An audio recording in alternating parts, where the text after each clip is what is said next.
Следите, Трилинг во продолжение разговорот со Милен Левков, пратеник од ВМРО ДПМН. Господин Левков, вашиот лидер Мицковски на почетокот на годината на неколку наврати велеше ако не успеам до крајот на февруари да обезбедам ново парламентарно мнозинство, ќе се откажеме како партија од барање на предвремени парламентарни избори. Дали сега ја прифаќате реалноста и дека ќе одите на редовни парламентарни избори или ќе барате нови механизми за уривање на владата на Ковачевски?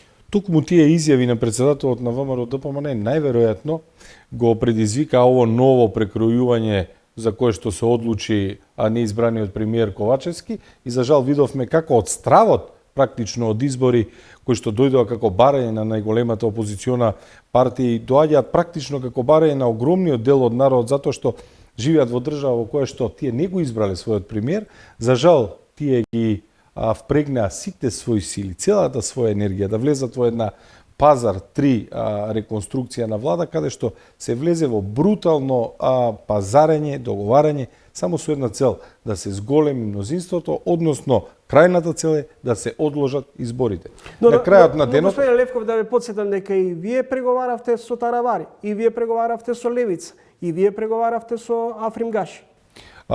Една работа е кога преговарате за тоа од позиција на опозиција, друга работа е кога пред една година вие веќе сте формирале влада и имате за спроведување, имате програми кои што треба да ги спроведете. И вие како влада треба да се сконцентрирате на спроведување на програмата која што веќе ви поминала во собрание. Односно, имате проблеми кои што вие треба како влада да дадете решение. Единствено тие што направија се откажаа од решавањето на проблеми, гледаме дека проблемите дополнително се зголемија и се сконцентрираа само на едно: како подолго да останат на власт. Господин Левков, инсистиравте до скоро на предвремени парламентарни избори. Дајте ни ја власта за конечно да се фатиме со работа да ги решаваме проблемите. Тезата е следна: ако дојдете на власт, ќе ги протуркате уставните промени? Народот очекува, токму поради тоа ги бараме предвремените избори. Потребно е не да го смениме уставот, туку да излеземе пред граѓаните со решение. Потребно е да се погледнеме и ние и останатите политички партии да излеземе пред граѓаните со решенија и истите решенија да бидат понудени пред избори за да имате вие како политичар, како представник на народот, дали е законодавен дом, дали извршна власт, да имате легитимитет да ги решавате тие прашања. Значи не можете ако не излезете на избори, ако не дадете решение, затоа што она што го представуваат сега СДСМ и ДУИ, а со цел да и течат тендерите, да и течат криминалните набавки и бизнисите, тие представуваат само единствен ултимативен пат, а тоа е патот на промена на уставот моментална, онака како што ја договорил Заев, Маричич и Османи. Верувајте ми, тоа не е единствениот начин, затоа ги бараме изборите. Пред изборите ќе излеземе како партија, ќе дадеме ветување, методологија, пат, начин како да стигнеме до членство во Европската унија. На овој начин не само што нема да стигнеме да станеме земја членка, туку ќе влеземе во еден ќорсокак на бесконечно преговарање. Но вие верувате дека може да станеме членка на ЕУ и без промена на уставот? Ниту вие, ниту македонската јавност не смее да верува дека преговарачките способности и она што го договориле Заев, Маричич и Османи е патот кој што ќе не води во Европа. Тоа е првата лажна теза која што треба да биде размиена. Преговорите кои што ги водеше и начинот на договарање кој што го спроведе Заев, Маричич и Османи не е патот кон Европската унија. Сега е штетно да се предпоставува тезата дека било кој друг што ќе дојде, ќе треба да се подчини на преговарачкиот процес и на методите и начините како што ги договорил Заев, Маричич и Османи. Постојат и други начини, затоа и ги бараме изборите. Ќе излеземе пред јавноста и ќе кажеме кои се сите недостатоци, онака како што започнавме, затоа што патот кој што го трасира Заев, Маричич и Османи е само пат кој што не доведе овде каде што сме, а тоа е лажни европски интеграции кои што се користат само за една работа, а тоа е за спинување и да се отргне вниманието на јавноста од реалните проблеми. А реалните проблеми е корумпирана влада. Господин Левков, да предпоставиме ќе се одржат изборите, ќе победите на тие избори. Треба да ги реализирате уставните промени. велите дајте ни ја поддршката за да најдеме решение за проблемите. Како ќе го спроведете потребното барање на кое инсистира Брисел, а се разбира и Софија, уставните промени, потошто бугарите да бидат внесени во преамбулата? Барањето за кое што зборуваме од уставните промени, пак ќе се навратам, потекнува од договорот кој што го подпишуваат Заев и Бојко Борисов. Ке барате поништување на договорот? Заев и Бојко Борисов. Значи во време кога имаме на договорот. Па затоа ги бараме изборите. Ние не велиме дека тоа е едноставен процес. Ќе излеземе пред граѓаните и ќе им објасниме, ќе им кажеме на кој начин ќе се заврши процесот за конечно Македонија да биде дел од Европската унија и тоа ќе бидат честни, отворени и планови, методи кои што можат да се реализираат и кои што ќе бидат во интерес исклучиво на народот.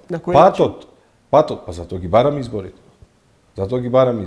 Што велите имаме решение, значи знаете како би го решиле? Точно знаеме, бараме избори, истите ќе бидат презентирани во кампањата пред изборите.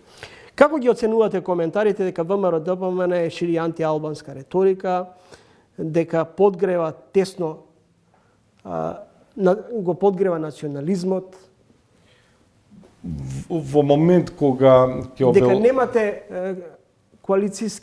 коалициони капацитети во однос на коалицирањето со албанските партии? Јас тоа го кажав и одговорница. Жално е кога ќе видите функционери, например, како што е првиот вице-премиер од владата, кога е фатен во одредени активности или во доделување на акредитирани лаборатории за вработени кај неговиот брат или кога е компрометиран со купување на деловни простори од 700 евра, жално е кога ќе видите како се крие подзади обичниот работен чесен албанец. И сметам дека тие тези се само за да може да си купат алиби да останат уште некој ден на власт, меѓутоа верувајте ми тоа не му поминува ниту кај македонците, ниту кај албанците, затоа што пожарот во модуларната болница кој што се случи за жал огнот не бираше жртви по етничка припадност.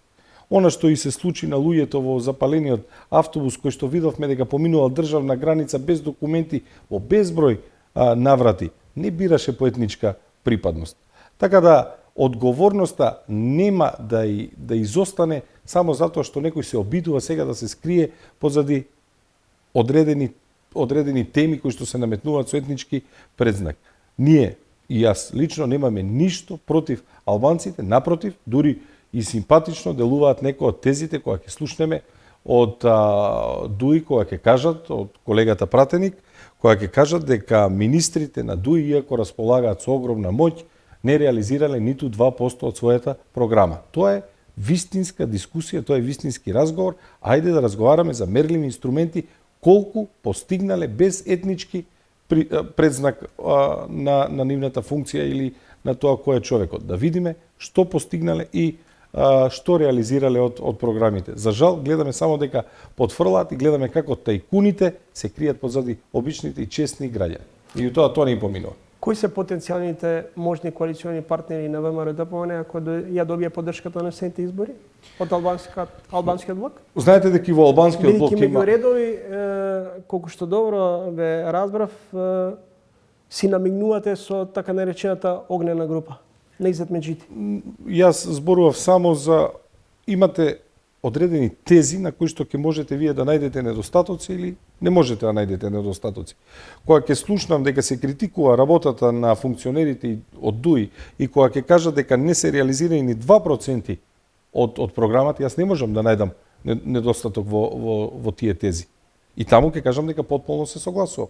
Останува збор за некоја друга теза, можеби нема да се согласи. Меѓутоа кога ќе кажат дека не се реализирани програмите, не можам да најдам ниту еден недостаток. Меѓутоа, ќе видите дека и во албанскиот блок има силна опозиција, има силно расположение анти-ДУИ, има силно расположение спротив оние кои што се на власт, така да на следните избори коалициони партнери сметаме да ни бидат народот и проопозиционото расположение во Македонија, без разлика дали доаѓа од албанци, срби, бошњаци, турци, сметаме на едно силно обединување на опозицијата, затоа што онаму каде што ја тера државата, неизбраниот премиер Ковачевски и неговата екипа од ДУИ, мислејќи на првиот заменик заменик премиер или вице-премиер Артан Груби е навистина од еден во друг пораз секојдневно. Така да најголемата коалиција ќе ни биде народот и проопозиционото расположение, кое што е се посилно секој ден. Има ли простор и расположение кај ВМРО-ДПМН за широка владина коалиција со единствен приоритет решавање на стратешките прашања за државата?